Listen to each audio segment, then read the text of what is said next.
A fala convence, o exemplo ele arrasta. E na verdade, o desafio é para mulheres, porque não sei se vocês já tiveram acesso a essa pesquisa, já teve um congresso de neurologia, e isso eu tive acesso por conta de um curso de neuropsicologia que eu faço, que fala que a mulher, ela tem uma composição química que, quando ela tem um filho, há uma mudança, é como se fosse uma metanoia dentro da sua estrutura cerebral. E isso faz de nós, mulheres, muito especiais, porque isso não acontece com o homem quando ele ganha um filho. Eu moro numa cidade, aqui em Brasília, que muitas vezes a gente tem sirenes dos bombeiros e a infelicidade é saber que a cada sirene que a gente ouve, não é porque um apartamento está sendo incendiado, um gato está na árvore ou coisas triviais. Infelizmente, a gente ouve isso porque existem muitas crianças, muitos adolescentes e muitos jovens perdendo a vida. E essa pandemia, ela veio trazer para nós, principalmente cristãos, nós que cremos em Deus, uma coisa muito interessante. Porque o que acontece? Antes, nós vivíamos no permanente. Tudo era permanente, a gente achava que a gente poderia juntar dinheiro porque a gente poderia viajar nas próximas férias. Mas quem hoje em dia se arrisca a comprar uma passagem e fazer uma previsão de que vai viajar nas próximas férias? Ninguém pode fazer previsão. Hoje a gente vive o provisório. E viver esse provisório, minha gente, viver esse provisório é viver simplesmente o hoje, porque só o hoje nos basta. O amanhã, as preocupações do amanhã, elas podem até permear o nosso universo imaginário. Só que essa permissão que a gente dá de nos preocuparmos com o amanhã só vai destruir o nosso hoje. Porque se a gente se preocupa com o amanhã, a gente vai começar a desenvolver alguns transtornos, que vai começar com um transtorno de ansiedade. E depois vai para uma síndrome do pânico, vai para uma depressão. E aí, muita gente já sabe disso, eu não vou ficar dando aula disso. Mas a verdade é que nós precisamos ser equilíbrio. Mas a gente, olha uma coisa como a fé, né? E crer em Deus é importante. E a Bíblia, gente, a Bíblia ela fala assim em vários capítulos né, uma palavra que realmente vem para iluminar o nosso entendimento, a nossa mente, nos convidar à vontade, mas a gente vive numa vida cheia de obrigações, cheia de coisas e a gente não para nada. E aí o que acontece? Tá lá. Na morte de Lázaro, Marta chega para Jesus e fala assim: Senhor, se tu tivesses aqui, o meu irmão não teria morrido. E aí ele chega e fala assim: Marta, quem crê em mim não morre, viverá eternamente.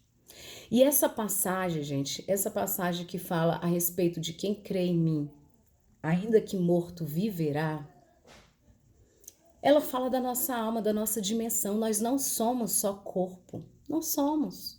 Nós somos alma e nós vamos viver para a vida eterna. Só que nós podemos viver para uma vida eterna de tranquilidade, de paz, se nós buscarmos isso, ou uma vida eterna de preocupações, de desespero. E eu tenho muita pena desses jovens, porque eu sou professora e eu vivo isso dentro de sala de aula. Essa preocupação, essa coisa louca, que na verdade a gente sabe que a raiz não está na criança, a raiz não está no adolescente, a raiz não está no jovem. Eu já dei aula para educação infantil, já dei aula para ensino fundamental 1, ensino fundamental 2, ensino médio durante muitos anos. E eu sei que a raiz não está na aquela ponta do iceberg, porque as crianças, na verdade, elas só refletem o que elas sofrem dentro de casa. Porque o que a gente faz com os filhos da gente quando a gente escolhe cuidar de um futuro, porque por que eu vou trabalhar? Eu vou trabalhar para eu dar um sustento e um futuro para meus filhos, né? Existe essa carga boa, né? Eu quero dar um futuro, mas não sabemos se esse futuro virá. Então, esse desafio é para mulheres, porque mulheres, elas controlam sim a parte afetiva dentro de casa. Você conhece uma casa que tem uma mãe. Você conhece uma casa que tem uma boa esposa. Essa casa que tem uma mãe é uma casa que tem um cheiro diferente. Lembra do cheiro da casa da sua mãe? Tem um cheiro diferente, tem um perfume diferente. E eu quero convidar você, mulher, a se desafiar. Porque é preciso isso. É preciso que haja uma metanoia, é preciso que haja uma mudança em nós. Primeiro, porque nós somos aquela que somos chamadas. Quando tem fome, nós somos aquelas que somos chamadas. Quando tem sede, somos aquelas que desfraldam os filhos. E mesmo aquelas que não têm filhos. Você sabe da essência e do valor que tem uma mulher para a sociedade. Mas não dentro de uma perspectiva feminista, não. Porque nós precisamos estar bem. Quando nós estamos bem, o nosso entorno está bem. E às vezes pode ser uma questão hormonal, pode ser uma série de coisas, mas pode principalmente ser o fato de até hoje você não ter colocado no seu coração que você tem essa paternidade, que Deus é o seu pai, que você é filha de Deus e que não essa terra, o que está aqui é algo muito passageiro, algo muito transitório. É preciso que nós saibamos que nós não fomos feitos para essa dimensão. Nós fomos feitos para uma dimensão maior. Mas para isso a gente precisa estudar e conhecer uma série de coisas. A primeira coisa que eu trabalho com as mulheres é o conhecimento do seu temperamento, porque o temperamento, gente, é um elemento mineral, é algo que você tem e ponto, e acabou. No máximo você vai ter um aporte de outro temperamento. Mas se você não se conhecer, você não vai se libertar. Olha a passagem que está assim, ó, conhecereis a verdade vos libertará. Porque nós precisamos estar livres para a gente amar.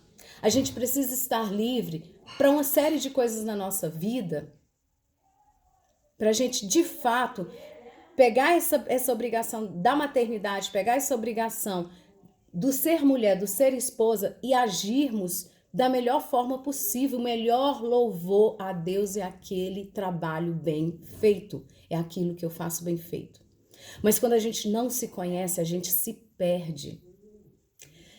Tem também uma teoria que eu trabalho também com as mulheres, que é a teoria do Olavo de Carvalho, que é das 12 camadas. Só que eu não vou entrar na parte filosófica da coisa. É muito simples.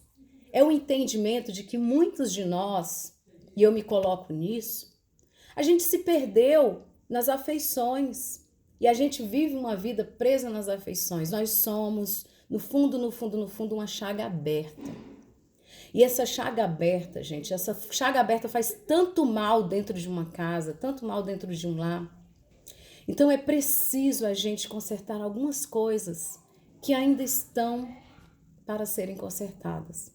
21 dias serão milagres que acontecerão? Não sei. Muitos lares, muitas mulheres já começaram a mudar no primeiro desafio que eu fiz.